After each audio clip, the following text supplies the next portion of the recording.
আসসালামু আলাইকুম দর্শক। আমাদের আঞ্চলিক ভাষায় একটা কথা আছে যে গু খায় সব মাছই, মাফ করবেন, কিন্তু নাম পড়ে গাওরা মাছের, যে গাওরা মাছ নাকি গু খায়।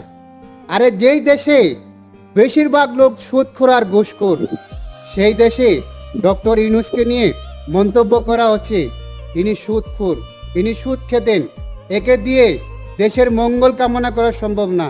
আরে ভাই, তোমার জীবনী নিয়ে যদি লেখালেখি করা হয় তাহলে 2 পৃষ্ঠেও পুরো হবে না।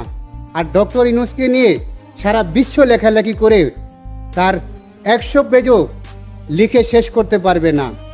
তার এতটা দাম রয়েছে, তার এতটা মূল্য রয়েছে সারা বিশ্বের মাঝে।